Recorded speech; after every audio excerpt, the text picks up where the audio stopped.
We are Bang Radio. Right, so we're here. It's We Are Bang Radio. It's Tuesday afternoon. I'm Ashley J in for Drive Time for Amanda Starr. She's going to be back on Monday. We've got special guests in the studio, Akelle Childs and Scrufizzer. What's happening, fellas? Bang. Yes, right, so we played that new tune. Do you know what? We might have to play it again because it's one of them tracks that I just need to hear a few times a day before the end of the show. So if you missed it, we will get it on again before the end of the show. Been chatting with you boys. I want to ask you about your inspiration. Firstly, Scrufizzer, when did you make that decision that music was going to be your life? When you was going to dedicate your time, you was going to give up jobs here and there, doing whatever, and solely focus on your music. When was that? Like for me, like I've been musically musically orientated from when I was a young youth. I mean, I'm talking the age of like 3, 4, literally. Do you know what I mean? It was in your bones. I was around a lot of people that did music. Do you know what I mean? Like I was around like when I was younger, I used to be around a guy called DJ Village. He passed away a couple years ago, but he used to play bashment. And like a lot of my uncles were already in the music business, so I was already driven by music. Do you know what I mean? By the people that was around me. But you was aware of this. Yeah, like I've even got videos. Do you know what I mean? Like from when I was that age, and I'm just, you know, when you're just running around singing mad songs. But of course, when I went into high school and stuff like that, that's when the transition actually came through, because that's when the garage days was out and everybody was spitting up the time. mic. Everyone was wanting to pick up the mic or be on the decks. Yep, I was there. So that's probably when, you know what I mean, I probably started taking it proper serious, because from then that's when it was about radio. It wasn't even so much about songs. We just started about radio, meeting your friend and just first radio. What was your first radio station you was on? You remember? I think it was Laylo FM. Laylo, yeah? Yeah. Because you've done a few shows on Freeze. I mean, we can talk about it now, obviously. But you did a few shows on Freeze. Yeah, back in the day. So, yeah, all right. You did radio. You started doing things. When was and who was it with? Or when did you start recording? You know what? I was recording from, year 7. No, year 7. That's when I started recording. What, literally recording? I mean, studio recording or like home setup? Home setup in my bedroom. Like what we used to do, there was a thing called voice recorder. So we used to use the mic on the top of the computer and put a beat on and just literally spit over it and record it like that. But after a while, when you start to know things, you got cool edit, then you change to Cubase and all these other things. But that was when we first actually started. That's when I thought, you know what, I can record. Everyone comes to your yard. So you've not just been an artist. From back in the day, you were savvy with recording and stuff. You wasn't just going somewhere with a book of lyrics, picking a few beats. You were savvy with getting stuff together, basically producing something from when you first started. You wanted to have a product at the end of it. Yeah, because I started off more as a producer anyway. All right, see. I started making beats. Tell us more about that. Like, I used to make beats with Stimpy. Like, we made stuff like Nutty Violins and just a lot of old school beats that a couple people might have heard. What program were you using back then? What were we talking about? Early noughties? I'm talking about like, Fruity Loops 3. Fruity Loops, you know what I mean? Like Fruity Loops, a shower thing, but Fruity Loops. That's what we just was making beats and stuff and that. And to be fair, like I never really had like the guts to actually spit at them times. You know what I mean? Only my brethren knew I spat. So you were making beats before you was touching the mic, then, yeah? Yeah, like I had a load of tunes, but only a couple of people heard them. Then after a while, I thought, you know what? Let me just try this thing. You know what I'm saying? Because I didn't really want to be the guy that was spitting. I wanted to make the beats. So you wanted to be the man behind the camera as such? Yeah. On the production thing before you become the screw face, yeah? Yeah, that's what it was, to be fair. All right. So then, where did the name come about? Once you realised, you can do this, started MCing, where did the name come about? I mean, did you have a name from the start? What was your production name? Did you have a production name? No, it was Screwface from the start. It was Screwface. Back in the day, before all of this, I can't remember, like, I think it was something silly like Poco or something. You know, like back in the day, everyone's name used to end in ER. Yep. So it used to be something like Cruiser, Glider. Everyone's used to end in Had ER. the on the end, yeah. But it was Polka, then I just changed it to Screws. Like, it was some joke thing. Like the later. That's Ashley. My name, Ashley J, comes from the days of the garage DJs. Everyone had a letter after their name. My second name's James. That makes sense. But you know, you had Spinny B, all these DJs and stuff. So I get that. Inspirations. Obviously, you know, modern music or whatever. But I'm talking, you know, like you said, you had your uncles, parents and that playing music. What were they playing? What were you listening to when you were 3-4 years old?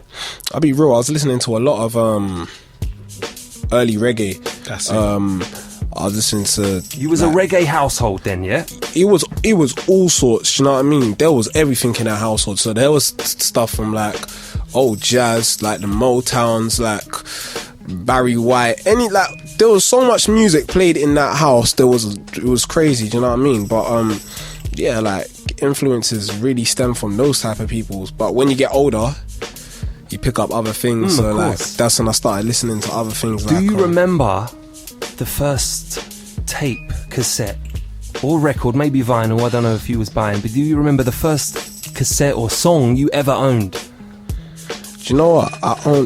If I'm being real, yeah, like my cousin had loads of CDs and I just used to take them. You stole from your cousins? I just used to take them and then I just used to play them and put them on tape. Do you know what I mean? doing the early version of what people do now when they rip music off the internet. You were just stealing it from your cousins. No, because you know what? At the time, yeah, like I wasn't even old enough to buy some of the things because it was like parental advisory, so they wouldn't sell it in H&B. But I think like there was, I had Michael Jackson, then later on I had where are we? Thriller time? Not Thriller, obviously that was the early late 80s. So where are we? What was his album called? I can't even think off the top. We had Bad, which was late 90s, or was that 91, 92? I had that album. Everyone had Bad, and then we had what was it? It's totally gone out of my mind. Dangerous, that's it. We had Dangerous. Remember that one? Yeah.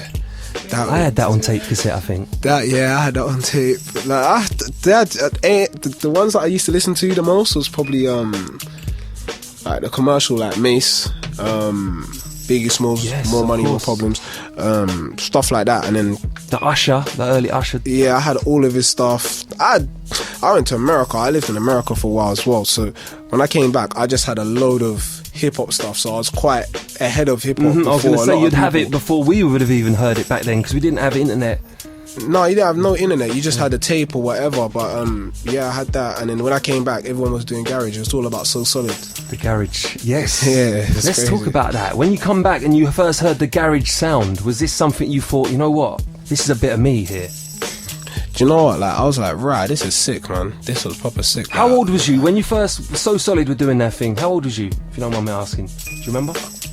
I was about 11. You was 11, 12? Because I was young myself. I was like 14, maybe 15 when So Solid were doing their thing. So Akelle, on to you, my friend. Yeah. Inspiration. What did you have growing up in your house musically?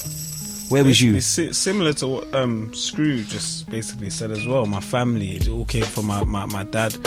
He was in a reggae group with his brother, couple of his friends and whatnot. So just like kind of passed it on. He kind of gave up what he was doing for me and my brothers and sisters. At the time, when he says in a reggae group, was he singing or a musician? He was a musician. Multi-instruments, or did he have he could play multi-instruments, but his line was the keyboard. He was a keyboardist. Nice. So he gave that up, put working on me and my brothers and sisters at the time. And yeah, we was in a group at them times. I don't really want to go into that, but yeah. You had a group? Yeah, me and my brothers and sisters. Why don't we want to go into it? What, it's just say you don't want to talk about it? It's just a family thing. It was just them times, innit? But yeah, we just kind of carried on. Got older, things wasn't working out as like in a group. But so when you say your brothers and sisters, how many brothers and sisters? This was my have we two got sisters. At the Charles household. Yeah, the Charles family. Big up. Yeah. My two sisters Which, what, older? Are you the youngest? Yeah, I was the youngest. You're still the youngest now? Yeah. All right. So you've got older sisters, two older sisters, and there was my brother, Angel. Angel, as well, of course. So yeah, we was putting in work from time we was touring all around, but it didn't really work out, and we got older, started doing our own things. Your own thing. I went down a different road. So do you remember the first cassette you owned? I don't know.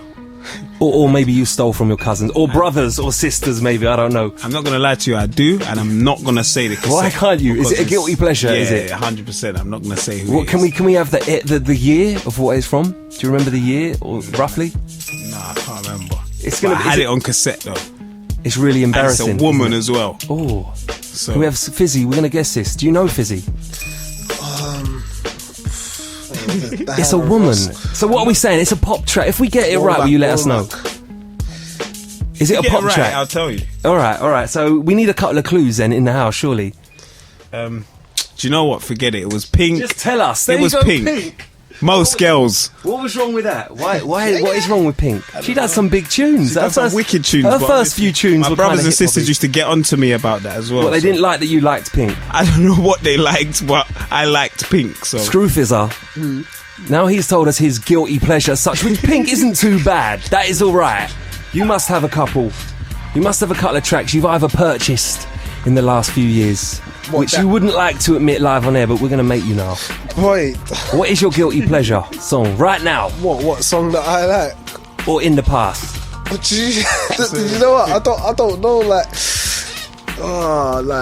was it that Tracy Chapman one? No, Tracy Chapman. Yeah. That tune was hard. Come on, man. That can't be. That's not a guilty pleasure. I got a remix of that is a great track. I re-recorded that track with an artist a few years back as well. But cool. All right. So we haven't got no guilty pleasures you want to tell us about, track-wise, Fizzy? No. No, like Mr. Blobby. Do you remember the Mr. Blobby record he released and things like that? I bought that. Actually. Did you buy that? Do you know what? I did buy that as well. I did not buy that. So no, what? No, but you know what? A lot of people I had that record. I must have been 10 maybe. Which means you boys must have been even younger. You must have been like 5-6 years old when that was when that was on the road. Mr. Blobby, jeez. Is he still about? Where is that? I don't know. I don't even think. No Edmonds is still doing things, but I don't think he's brought that guy back. Okay then, Akelle Charles, Scrufizzer in the house today. Got that brand new track. Be honest, right? What we saying, lads? What we saying on release dates or what is like the future of the track, Fizzy? Where's it going? What we doing with it? What's the plan? Do you know what? Yeah, what I'm gonna do? I think I'm gonna send it across to a few more people. You know what I mean? Like, get it to a wider reach, and just see what happens. Like, it can possibly go out for an iTunes release. Yeah, I think so. I think you should definitely get on this. Depending what, you know what I mean, Mr. wants to do Akelle with is saying. Yeah. Well, I think you boys should definitely get it out there, man. Yeah, I think. It's a big track. I think all commercial radio stations, underground stations, whatever, definitely get some remixes as well involved. But it's a big track. Be honest. Thanks for coming in, lads. And yeah, man, good luck with the track. You're done now. Bang 103.6.